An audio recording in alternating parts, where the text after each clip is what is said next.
દ્વારકા નગરપાલિકામાં શાંતિપૂર્ણ મતદાન ચાલુ છે। કુલ 7 વોર્ડમાં અત્યાર સુધીમાં 11.71% મતદાન નોંધાઈ ચૂક્યું છે।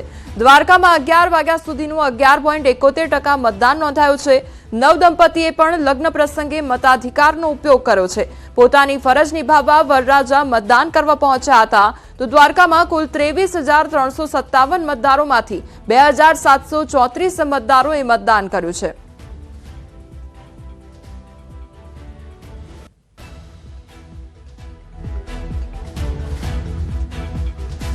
આ તરફ જૂનાગઢમાં લોક સાહિત્યકાર રાજભા ગઢવી દ્વારા પણ મતદાન કરવામાં આવ્યું છે। મત આપવો એ આપણો અધિકાર છે તેવું રાજભા દ્વારા કહેવામાં આવ્યું છે।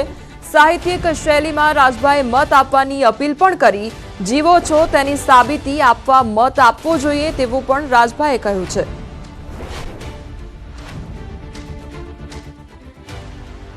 રાજભા ગઢવી પોતાના મતાધિકારનો ઉપયોગ કરવા માટે મતદાન કરવા પહોંચ્યા છે। રાજભા શું કહેશો? બસ આપણો અધિકાર અને ફરજ બે છે। હજાર કામ છોડી અને મત દેવા માટે જવું જોઈએ। આપણા વિસ્તારમાં આપણે એમ લાગતું હોય કે અહીં કામ થાય છે અથવા એમ લાગતું હોય કે નથી થતું તો બે પ્રકારે આપણે મત દેવા જવું જોઈએ। ન થતું હોય તો થતું હોય એવા વિચાર કરીને એમને દેવું જોઈએ અને થતું જ હોય તો પણ આપણી ફરજ છે। એટલે પહેલાંના જમાનામાં યુદ્ધમાં માથા દેવા માટે દેશના આગળ લેવા માટે અકબંધ રાખવા માટે નીકળી જતા ઘરે ઘરેથી હજાર કામ છોડીને નહીં બાળકોને છોડીને મરવા। અત્યારે કેવું સરસ બલિદાનો આપણા દેશના બધા જ જેણે બલિદાનો શહીદ થઈ ગયા છે એમણે આપી દીધા। આપણે હસ બસ ખુશીથી મત કરવા જવાનું એમાં પણ આપણે આળહ કરી કાંઈ કામ ન હોય ને સવારે ઘરે બેઠા રહી તો આપણે જીવતાય નથી એવું સાબિતી થાય। હું જીવું છું એની સાબિતી આપવી હોય તો મત દેવા આવવું જોઈએ। સાહિત્યિક ભાષામાં મતદાન કરવા માટે અપીલ મતદારોને કરો? બસ સાહિત્યિક ભાષામાં તો એવું છે કે હાલો માનવીઓ હિલોળે ચડી અને મતદાન કરવા જાઓ અને દુનિયાના સગળા કામ છોડી અને મતદાન દેવા આવો। બિલકુલ તો હતા રાજભા ગઢવી અને તેઓ પોતાના મતાધિકારનો ઉપયોગ કરવા માટે પહોંચ્યા છે અને વધુને વધુ તેઓ મતદાન થાય તે માટે મતદારોને પણ અપીલ કર્યા છે અને પોતાની સાહિત્યિક શૈલીમાં જે છે તેઓએ આ મતદારોને અપીલ કરી છે। કેમેરામેન હરીશ શર્મા સાથે સંજય ટાંક, ન્યૂઝ 18 ગુજરાતી, જૂનાગઢ।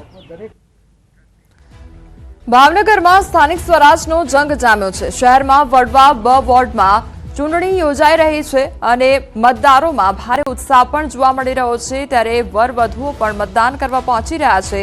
લગ્નના હરખ વચ્ચે ભાવનગર શહેરના મિલની ચાલી વિસ્તારમાં એક કન્યા લગ્નના ફેરા ફરતા પહેલા મતદાન મથકે પહોંચી અને પોતાના મતાધિકારનો ઉપયોગ કર્યો છે। દુલ્હન પરિતાબેન બાબરિયા કે જેમની જાન માંડવે આવી ચૂકી છે અને લગ્નના ફેરા ફરવાની 10 જ મિનિટ બાકી હતા તે પહેલા જ તેમણે મતદાન કરવાની નૈતિક ફરજ સમજી અને મતદાન કર્યું છે।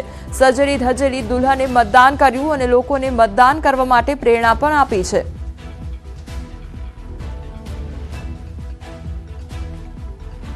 આજે મારો 10 મિનિટ પછી મારા લગ્ન છે છતાં બી હું મતદાન કરવા આવી। મતદાન કરવો એ બધાનો અધિકાર છે। તમે કેટલી વખત મતદાન કર્યું? ચોથી વખત। શું સંદેશો દેશો? સંદેશો તમે તો બધાને મતદાન ફરજિયાત કરવું જોઈએ। મહેસાણાના ખેરાલુના ધારાસભ્ય સરદાર ચૌધરીએ પત્ની સાથે મતદાન કર્યું છે। વતન ફતેપુરામાં મતદાન કર્યું છે અને જિલ્લા પંચાયતની બેઠક મલેકપુરમાં મતદાન કરવામાં આવ્યું છે। વહેલી સવારથી સૌ કોઈ પોતાના મતાધિકારનો ઉપયોગ કરી રહ્યા છે। ત્યારે ખેરાલુના ધારાસભ્ય દ્વારા પણ મતદાન કરવામાં આવ્યું। તેઓ પોતાના પત્ની સાથે પહોંચ્યા અને મતાધિકારનો ઉપયોગ કરવામાં આવ્યો।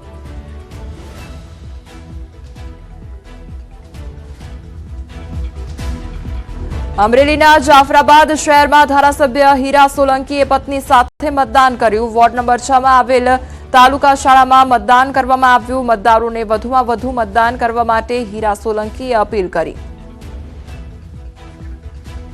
તો હીરા સોલંકી દ્વારા મતદારોને અપીલ કરવામાં આવી છે વધુમાં વધુ મતદાન કરવામાં આવે તે અંગે અપીલ કરવામાં આવી છે અને હીરા સોલંકી પણ પોતાના પત્ની સાથે મતદાન કરવા પહોંચ્યા હતા।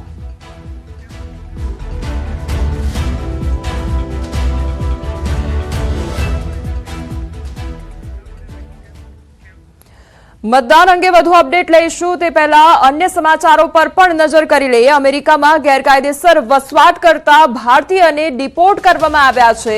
116 ભારતીય નાગરિકોને લઈ અમેરિકન એરફોર્સના વિમાન મારફતે પરત મોકલવામાં આવ્યા છે. અમેરિકાથી બીજી ફ્લાઇટ અમદાવાદ એરપોર્ટ પહોંચી તો 8 ગુજરાતીઓ અમદાવાદ એરપોર્ટ પહોંચ્યા છે. એરપોર્ટ પરથી તમામ ગુજરાતીઓને તેમના નિવાસસ્થાને પોલીસ બંદોબસ્ત સાથે મોકલવામાં આવશે. મહેસાણા, ગાંધીનગર, અમદાવાદ પોલીસ તેમજ આઈબીએ પૂછપરછ શરૂ કરી છે. DCP, ACP, PI, crime branch, SOG તેમજ આઈબીની ટીમે તપાસ શરૂ કરી છે. અગાઉ 104 ભારતીયોને અમેરિકા દ્વારા ડિપોર્ટ કરવામાં આવ્યા હતા અને હવે અન્ય બીજા ભારતીય જેમને આજે ડિપોર્ટ કરવામાં આવ્યા છે. 116 જેટલા ભારતીયોને ડિપોર્ટ કરાયા છે.